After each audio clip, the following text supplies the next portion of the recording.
I'm Alex Radcliffe from Board Game Co., and this is the upcoming crowdfunding campaigns for the month of December. I know you're expecting today's Monday to back or not to back. That will hopefully be going up Wednesday instead, because I want to make sure to go ahead and get this out to you before these campaigns actually launch, because December is going to be an action-packed month. It's absolutely jam-packed, full of campaigns. I'm lying. There's 4 campaigns. This is going to be a really short video. There are 4 campaigns currently coming up in the month of December, because as I've been warning continuously, generally when you hit that end of the year, usually people try to get their last campaigns in, and then utter silence. Today we have 4 campaigns to cover. That's it. 4 little campaigns. Well, not actually 4 little. Let's say 2 definitely large campaigns, 2 medium-sized campaigns, but we have 4 campaigns for you today. That's it. It's going to be a quick video, but let's start off as usual by reminding you to go ahead and subscribe to Shelf Clutter. Because as much as I say that there's only 4 campaigns, throughout the course of the month, more campaigns might be added. That does happen throughout, well, crowdfunding in general. And if you want the most up-to-date information, Shelf Clutter puts out these videos every single week, so you can go ahead and make sure to stay tuned for the changes, the cancellations, the pushed off, the additions, all of that and more. And in some months, this month is not as relevant because there's only 4 campaigns. In some months, I'm trying to cover as many campaigns as possible, and so I have to make choices about what goes into the video, and because he's doing these weekly, he has more agency to make sure everything is there. Either way, check out Shelf Clutter, subscribe to that, subscribe to him, and with that, let's go ahead and check out the 4 campaigns. Again, short video, we only got 4 campaigns to go through.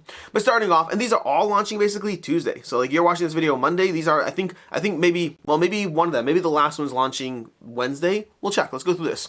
We have Viking Route. Viking Route from Ares Games. Odin needs your help as Loki's about to unleash Ragnarok and you must stop him. It's going to be a magnet-based board game with compass, magnets, lots of action.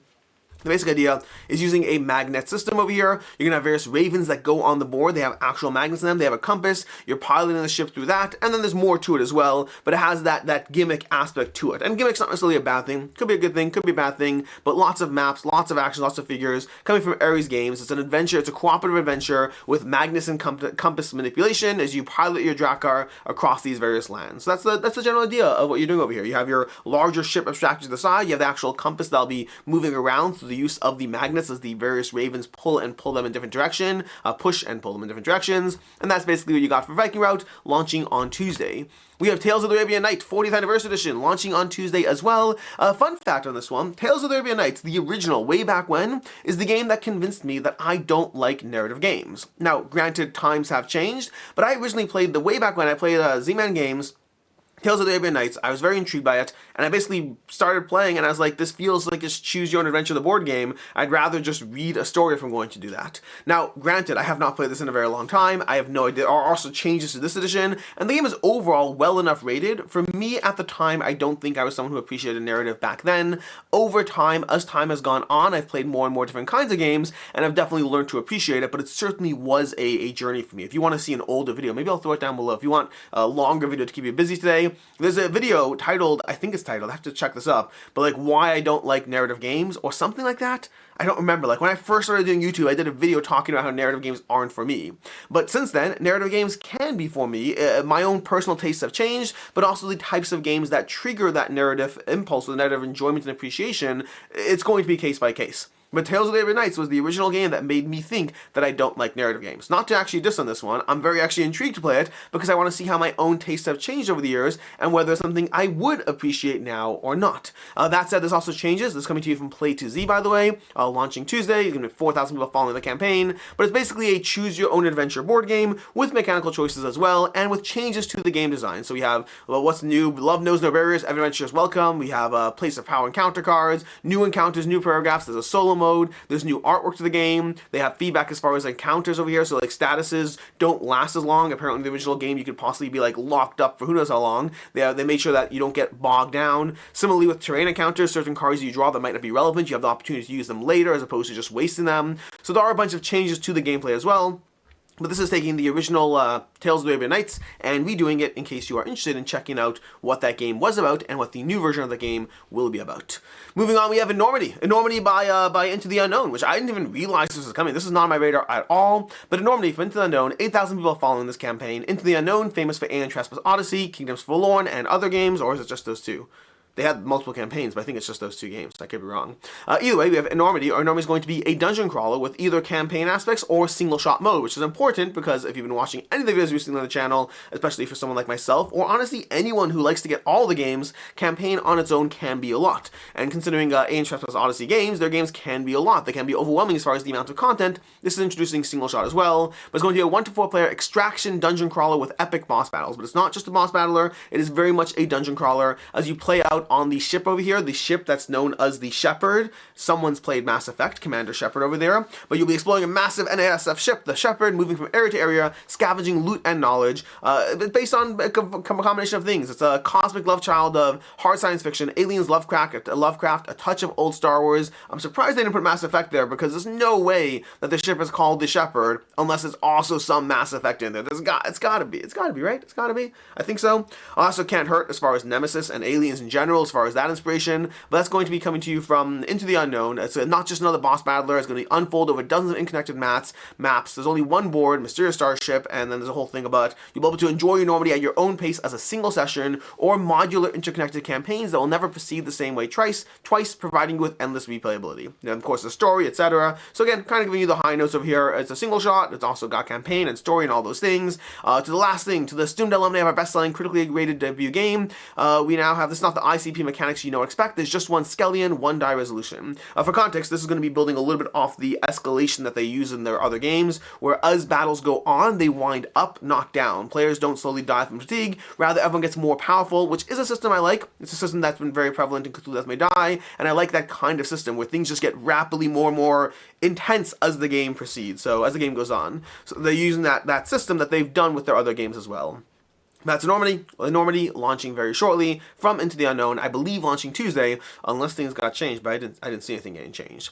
Which brings us to our last game, which I actually just mentioned, because Cthulhu Death May Die Forbidden Reaches is the last game we have over here. My personal favorite, obviously. 25,000 people following this campaign. 2 days to go until we get the newest campaign. I'm still waiting on the last one, by the way. I'm still waiting on the last one. We have Cthulhu Death May Die Forbidden Reaches, bringing you more Cthulhu Death May Die content, as well as, of course, I say of course, but I don't know why I say of course, as well as Godzilla.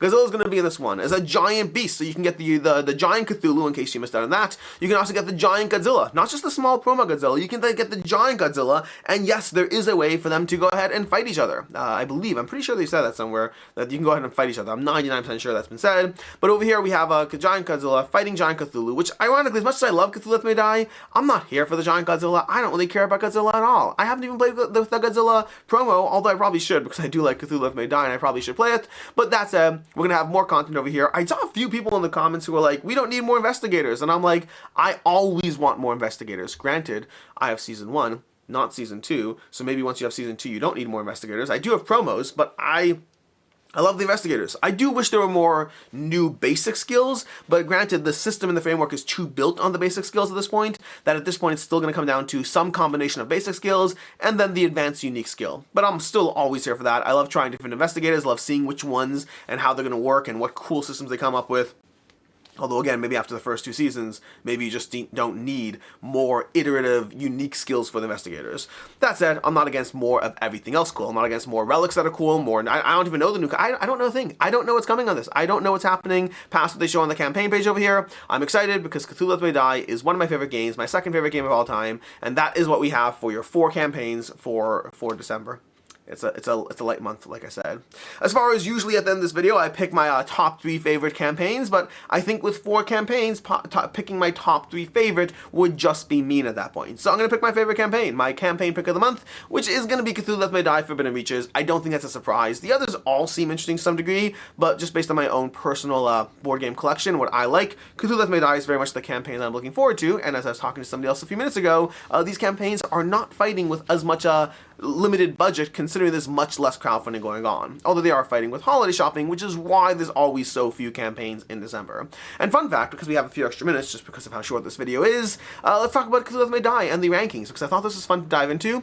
Because if you look over here on Board Game Geek, Cthulhu Death May Die over here currently is ranked 58 out of the top 100 on Board Game Geek. That's a nice solid rise for the game, coming in at an 8.2 over here, contrasted with Blood Rage, which is currently the highest ranked game from the highest ranked game, not the highest rated, the highest ranked game from CMON currently is Blood Rage coming in at 54, but it's coming in at 7.9. That's because of the massive popularity difference. It has 48,000 people owning it, or 48,000 people rating it, contrasted with the 14,000 people rating it. So despite the 8.2 and the 7.9, there is that disparity over there. But what I found more interesting is, because I've been a fan of Cthulhu Left May Die since it first showed up. I was like, this game is amazing, it's incredible, it's my personal favorite CMON game, and I still do love Blood Rage, but Cthulhu Left May Die is my personal favorite CMON game, and I don't know if or when that changes. I mean, I guess it could change at any point, but right now, Cthulhu Left May Die last year was my number 2 game of all time. It was that way for the past 2 years. I just don't anticipate it being overtaken anytime soon. Although, hey, I'm not against it happening. But I thought it was interesting, if you check out stats, and this is a fun little tip if you don't know this from BGG,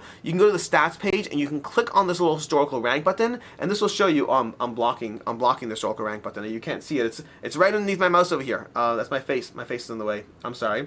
Front, yeah, it's kind of stuck there. But underneath my mouse over here, you can go to the overall ranking. Can I even show you this, or do I have to? Give me 1 second to condense my screen so I can actually show this to you properly, because right now I'm realizing this is a little bit pulled out of view.